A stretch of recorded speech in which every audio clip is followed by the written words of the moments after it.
It seems to be a pretty common belief among a lot of Fallout players that everyone in the Falloutverse is, and should be, nasty. Because there's obviously going to be some difficulty in maintaining modern hygiene standards in a post-apocalyptic society. I find myself challenging that view a bit. Not so much for what is the state of Fallout hygiene, but rather how sensible that state is and what should be a reality. I'll be using some in-game material, out-game material, along with speculation and history.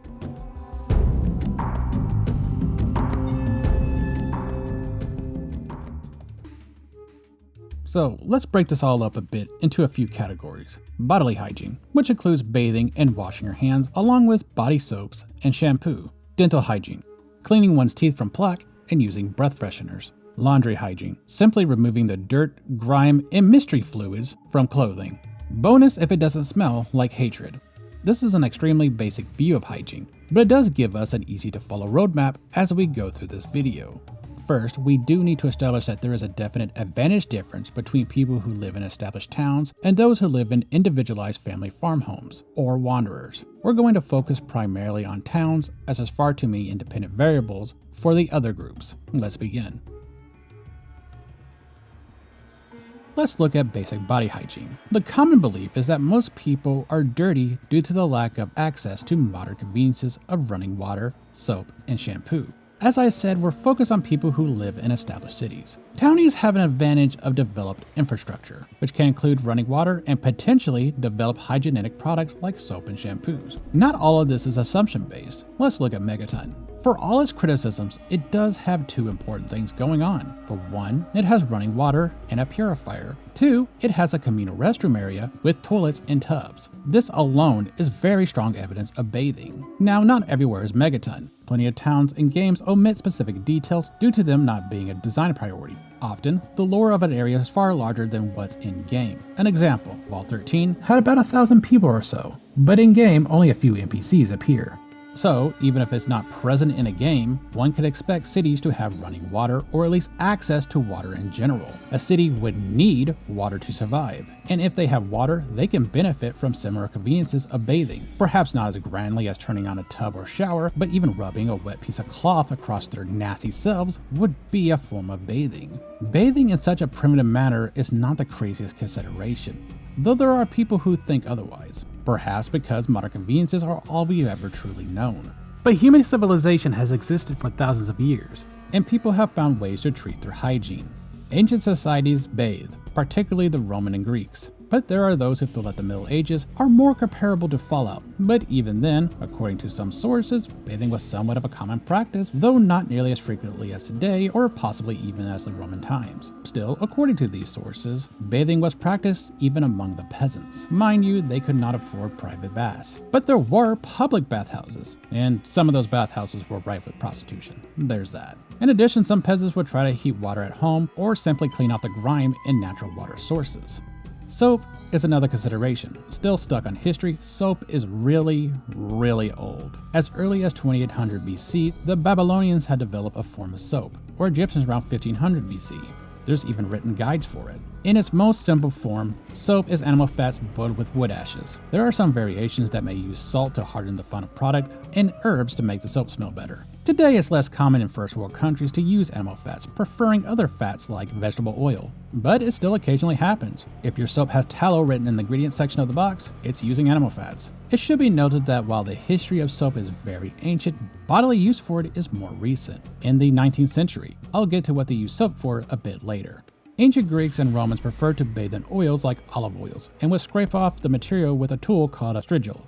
Now, is there evidence of soap in Fallout that's not some pre-war bar? Well, there's one particular source, the Fallout Bible. In Fallout Bible 9, there's a large description of the many uses a Brahmin has as a survival niche. Among that description, Brahmin fat makes decent soap. This is, of course, well before Bethesda bought the IP. So this does go over the West Coast, but Brahmins are well equipped by the East Coast, so it's definitely possible. What about shampoo? Well, unfortunately, information on ancient hair care is surprisingly harder to come by, and a bit contradictory. What I could find states that some cultures use oil, a real reoccurring theme. Some use lemon juice, some used a form of animal fat combination, and some used urine. And there's no information I could find for Fallout. There's a lot of hairstyles in the universe, a barber in Fallout 4, but no general information on hair care itself. It's possible that oil or juice is extracted from various plants, some mutated that Fallout has introduced, but again, that's purely speculation. There is an important consideration. At least on the East Coast, water is still irradiated. Ideally, purified water would be used for bathing, making soaps, and making shampoo. But not every town is Megaton or Diamond City with functional purifiers. There is boiling water, which, in lore, does reduce radiation, according to Fallout 76, and is mostly safe to put in your body. And since it's mostly safe to put in your body, I assume it's mostly safe to rub across your skin. Using such for bathing once a week may be an option, right away when you start feeling radiation sickness. Dental hygiene is another consideration. A lot assume wastelanders would have awful teeth, missing teeth, and terrible breath. That may not be the case, even without regular brushing. Biggest reason? Significantly less frequent access to sugar, which is by far the largest cause for cavities today. There's a fair bit of 200-year-old food apparently still laying around that people could probably try to loot and eat, but those come with other risks. Still, we're focused on city dwellers who would probably try to grow or at least trade for food.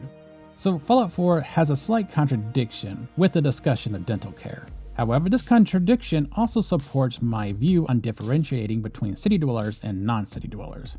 A security guard in Diamond City will comment about his girlfriend leaving the cap off the toothpaste. Broke up with my girl.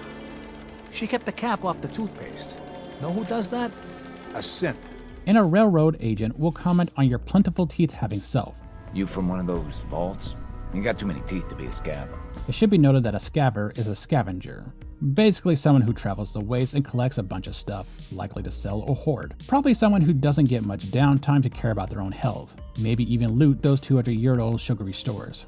As for the toothpaste line, that one is interesting. The way it's spoken implies it's some 200-year-old toothpaste, a cap. But it's possible, although unlikely, that it's also post-war made. Let's look at history again. Ancient Egyptians made tooth powder, which consisted of powdered ashes with ox hooves, myrrh, eggshells, as well as pumice. There's also sources that say that it consisted of rock salts, dried iris flowers, pepper, and mint crushed into paste with a bit of water. Ancient Romans and Greeks made their own out of crushed bones and oyster shells. Some in the Middle Ages used ground sage mixed with salt crystals, or powdered charcoal from rosemary stems or crushed peppers, mint, and rock salt. The reoccurring theme is abrasive powder, maybe mushed with water to make it a bit pasty. A resident of one of the cities could produce some of these powders or paste and put them in jars with a lid. Again, it's more than likely that the Fallout 4 line was meant to be a pre-war toothpaste, which is a lootable junk item in 4. You don't normally refer to a lid as a cap. In addition, there were some societies that had chewing sticks that would eventually bristle out and they scraped them across their teeth. The year 1498 was when the bristle toothbrush was invented using coarse hair taken from hogs. Either case, the thing comes down to abrasiveness that would ultimately clean teeth, and hints of certain plants could freshen breath.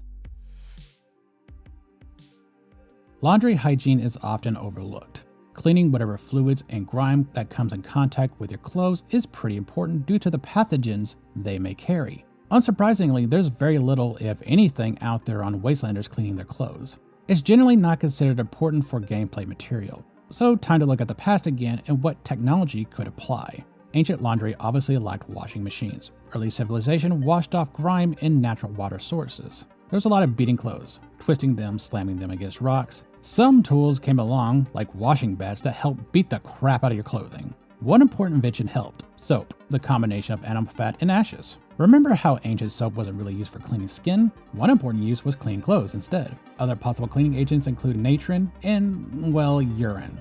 Around the 17th century, wash houses began to rise up. Water was channeled through a stream into a building with basins of water, one for washing, one for rinsing. They also provided stones for laundry beating. It was ultimately the same technique, but provided more conveniences. In the context of Fallout, Brahmin-made soap and wash buckets could still apply. You could get a bit more modern and have hand crate washing machines being developed. A very modern interpretation of that is the Wonder Wash. It's relatively simple but effective. While there's some evidence about hygienic practices in Fallout, it's not a lot, but this video wasn't about what is, but rather what should be.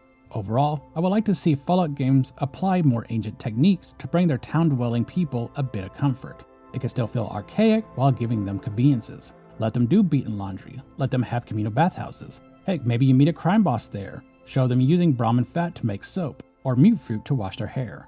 A lot of this would be world flavor and not really needed for grander game design, except maybe the bathhouse location I mentioned because it would be a quest area. But there's a lot of old techniques that could be reapplied to a post-apocalyptic setting. We have seen examples of that, but it's taken to extremes, like tribal societies, though herbal medicine also seemed to make a comeback even with civilized society. It's not the most important thing, but it would give the world a bit of a neat factor. But that's just my opinion. What do you think? Should ancient hygienic practices make a comeback in Fallout, or do you like your wastelanders smelling like radioactive sadness? Let me know in the comments below. A very special thanks to my channel members, especially the Members Thrice Over members like That Crazy Game Developer and Denny McPhee. If you wish to support me and join us well, I'd be more than happy. Otherwise, like, share, subscribe, all that typical YouTube stuff. Thank you. Have a good one.